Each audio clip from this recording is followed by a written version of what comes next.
Túto reláciu vám priniesla aromaterapie Karel Hádek a klinika jednodňovej chirurgie a otorinolaryngológie Centrum Kramáre.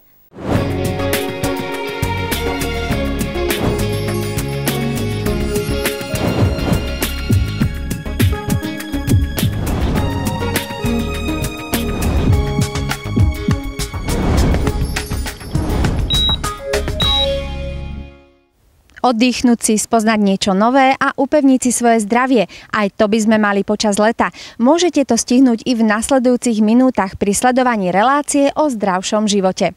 Dnes si povieme niečo o kvalite potravín na slovenskom trhu. Pozrieme sa, kedy je nevyhnutná a ako prebieha operácia viečok. A o zdraví našich zvierat budeme hovoriť v novej rubrike Fauna.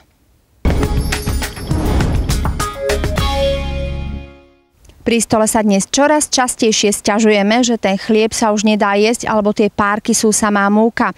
O kvalite potravín na súčasnom slovenskom trhu a vízii, ako ju zlepšiť, sa budeme rozprávať s odborníkom. Nie len podľa nás, spotrebiteľov, ale aj podľa najnovších štúdií a odborníkov má zloženie a kvalita našich potravín nízku úroveň. Máte mäsové výrobky, ktoré sú z mäsa, máte mäsové výrobky, v ktorých sa nachádza možno 50% sojovej múky, škrobu a podobne. Máte klasický syr, kvalitný syr, ovčí alebo kravský. No a máte syr, ktorý má podobný názov, len má inú koncovku. No a tuk je tam nahradený rastlinným tukom. To isté sa dá povedať, máte jogurty, ktoré sú zahustené škrobom. Máte veľa takýchto potravín, kde v podstate niekedy sú deklarované ako light produkty, čiže odstránili sme tuk alebo odstránili sme tú vysokovýživovo hodnotnú látku. No ale ono zasa je nahradená povedzme sacharidmi a efekt konečný je ten istý. Jediný rozdiel je, že už to nie sú kalórie z tuku. Je to dôsledok toho, že snažia sa výrobcovia sú tlačení povedzme predĺžovať dobu trvanlivosti alebo predĺžovať trvanlivosť. Prípadne sú tlačení teda cenou niekde, čo im nedovoluje plnohodnotne pripraviť tie produkty. Objavujú sa, povedzme aj pri chleboch sa objavujú také veci, že je to tmavý chlieb, ktorý je vlastne prifarbený. Čiže nie je to dané ražnou múkou, tak ako sme my za mladí boli zvyknutí, že tmavší chlieb bol ražný chlieb. Menej kvalitné potraviny možno nemajú priamy vplyv na zdravie ľudí, ale na kvalitu života určite. To je o tej kvalite, celkovej kvalite a o poctivosti predaja, o nezavádzaní spotrebiteľa. Ten vplyv na ľudské zdravie budeme skôr hľadať v tom, že stále je u nás nízky podiel potravín, ktoré sú cielene vyrábané ako potraviny podporujúce zdravie.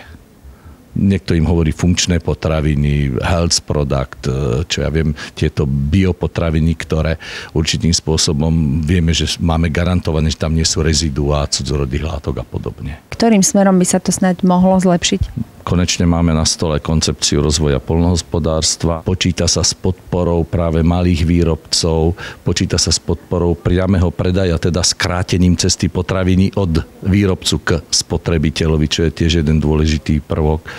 Takže objavuje sa už hodne výrobcov, drobných výrobcov, spracovateľov, tým, že bola prijatá legislatíva napríklad na priamy predaj. Bolo umožnené predávať priamy predaj mäsa, mlieka a podobne. Rozbieha sa aj táto oblasť činnosti, kde vlastne spotrebiteľ už môže dostať a dostane veľmi kvalitné, ja tomu hovorím personifikované potraviny, čiže kupuje si potraviny od niekoho, koho pozná, komu môže veriť. Témou ďalšej reportáže budú očné viečka. Ak nám niekedy robia starosti, väčšinou to nepovažujeme za závažný zdravotný problém, možno len estetický. Niektorým ľuďom však opuchnuté viečka doslova znemožňujú normálne vidieť.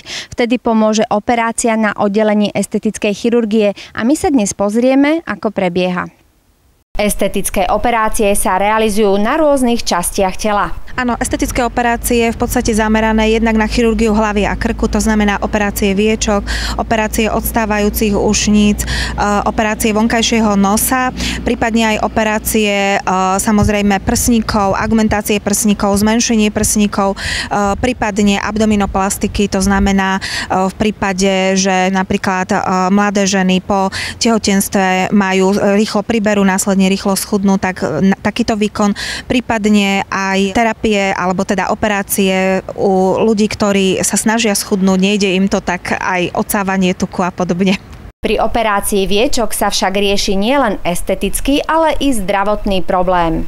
Väčšinou sa tí pacienti sťažujú na to, že majú pocit ťažoby na tých očiach. To znamená, že ľahké pripúchanie, hlavne na ráno a hlavne unavené oči smerom na večer a vyslovene, že majú až niekedy problémy s videním.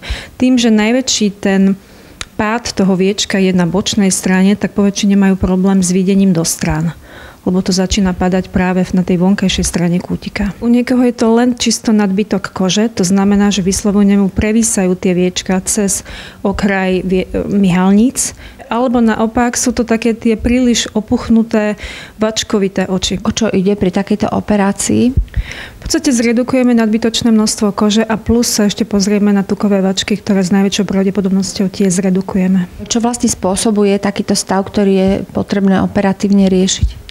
Je to hlavne otázka veku, ale myslím si, že veľkú rolu hrá aj genetická predispozícia. To znamená, že poväčšine sa nám opakujú gény našich rodičov. Ak naše matky a otcovia mali nábeh na teda viečka v úvodzovkách povedané, tak s veľkou pravdepodobnosťou aj vy budete mať. Aký je priebeh tejto operácie, o čo tam ide a aký je ten postup?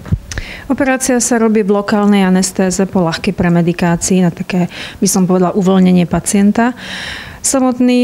Samotná operácia nie je dlhý výkon, možno tak 45 minút. Predtým sa pacient zakreslí. Rez je situovaný presne v tejto rihe a následne sa odstráni nadbytočné množstvo kože, plus, ako som spomínala, sa zrevidujú tukové vačky. Takže ak sa nájdu, že sú príliš veľké, nadmerné, tak sa zredukujú, urobí sa dôkladná hemostáza, to znamená, že sa popália drobné cievky, aby nám nekrvácala operačná rana a v podstate sa zašije koža. Končíme. Ako dlho sa to hojí a je tam aj nejaká jazva? Samozrejme jazva je v tej prírodzenej rihe na tých viečkach, takže naozaj prakticky zaniká. Možno pár týždňov je ružovejšia, ale veľmi rýchlo zbledne, takže ju ani nevidíte doslova do písmena. A zvlášť bežná žena, ktorá sa ľahko primaluje alebo dá tam nejakú špirálu alebo očný tieň. V tom pooperačnom priebehu je snáď typický opuch na tých očiach a modriny. Tie modriny môžu byť priamo na hornom viečku, ale môžu byť aj zatečené na dolné viečko, čo sa mnohé pacientky zlaknú. Prečo? Keďže sa tam ani neoperovalo. Ale je to podmienené gravitačne. Takže opuch a modriny je asi taký najčastejší pooperačný štandard. Stehy sa vyberajú o týždeň, to znamená, že po tomto týždni môže fungovať v bežnom živote. Také ľahké pripúchanie môže byť ešte do tých 2, niekedy menej mesiacov, ale taký ten definitívny výsledok je prakticky za mesiac. Ale viac menej krátko po výkone už vidíte ten veľký rozdiel. Nemôže to mať nejaký negatívny vplyv na zrak? Vôbec nie. Veľa pacientov si myslí, že operujeme na oku.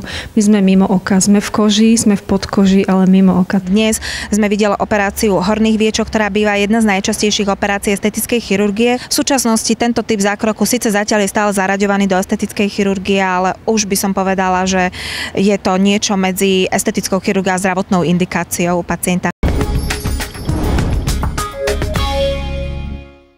Chovatelia a milovníci zvierat často hľadajú, čo je pre ich domácich priateľov to najlepšie a niekedy robia i chyby. V novej rubrike Fauna vám budeme pravidelne radiť, ako sa o zvieratka starať čo najlepšie. Dnes to bude i o rozdieloch medzi prípravkami pre ľudí a pre zvieratá. Orientovať sa vo veľkej ponuke výrobkov aj v oblasti bio a ekoproduktov dnes nie je ľahké. Na výber majú aj majitelia zvierat, ktorí hľadajú ekologické a šetrné prípravky na ošetrenie srsti, kože a peria svojich domácich miláčikov, ale i na liečenie rôznych problémov. Na zvieratá myslí aj aromaterapia. Aký je rozdiel medzi aromaterapiou pre ľudí a pre zvieratá? No, rozdíl. Asi v nápisu a v etiketě v principu není rozdíl žádný, protože ty požadavky jsou prakticky identické. Spíš člověk musí se dívat na to, jak rozdílné vůně vnímá člověk, jak je vnímá zvíře. No to nelze zcela automaticky odvodit, co vodí člověku, že musí vonět zvířeti. Pokud se budeme dívat třeba na nějaké mikrobiální problémy, tam v podstatě rozdílu v principu není žádného. Já bych uvedla jeden nepatrný rozdíl.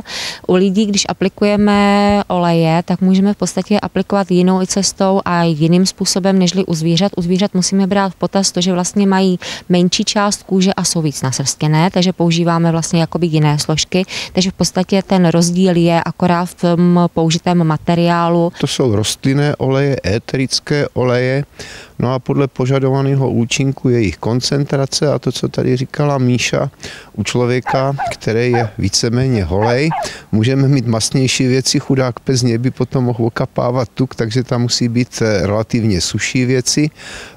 To se řídí už potom potřebou nebo požadavkama, těma fyziologickými požadavkama srsti, pokožky, lidí, zvířat a tak dále. Získala si Aroma Fauna, respektíve prípravky pre zvieratá aj ľudí na svoju stranu a naopak? Začínali jsme od ničeho, jenom od mých psů a postupem času se nám ta klientela rozrůstá.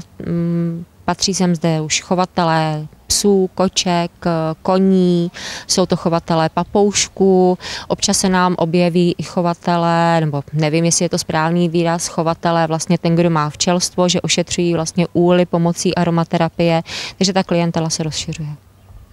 Dnes vo svete kozmetiky a nielen kozmetiky, ako keby proti sebe stojí tá chémia a tie prírodné produkty, aj keď aj tie bio a eko, ako som spomínala, majú naozaj rôzne parametre. Dá sa v tom dnes vôbec orientovať?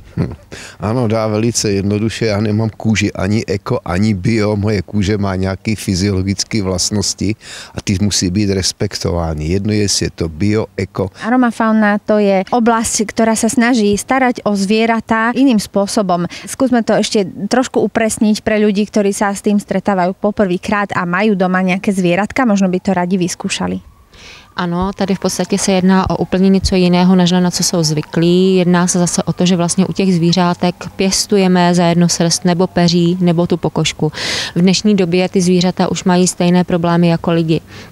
Začínají trpět různými zdravotními problémy, jakoby syndromy, vlastně i psychické problémy mívají, dermální dráždivost se objevuje, trávící problémy. Jako ty zvířata, my jsme je vytrhli z jejich přirozeného prostředí a dáváme jim vlastně to, co dáváme i sobě, tudíž se u nich začínají objevovat stejné problémy jako u lidí. A tady si myslím, že je právě to místo pro tu aromaterapii pro zvířata. Nové témy môžete sledovať v ďalšom vydaní relácie Zdravo už čoskoro. Tu sú naši výhercovia darčekových poukazov na prípravky aromaterapie Karel Hadek, ktorí nám poslali svoje tipy na liečivé bylinky a čaje. Do súťaže sa môžete zapojiť i vy. Stačí, ak nám na uvedenú adresu napíšete svoj recept na spracovanie sezónneho ovocia. Teším sa na vaše maily i na vás. Dovidenia opäť pri relácii Zdravo.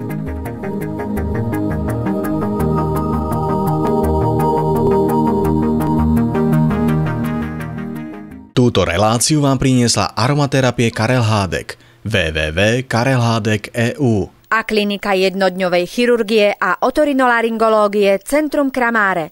www.centrumkramáre.sk. Partnerom relácie je časopis Bio & Life.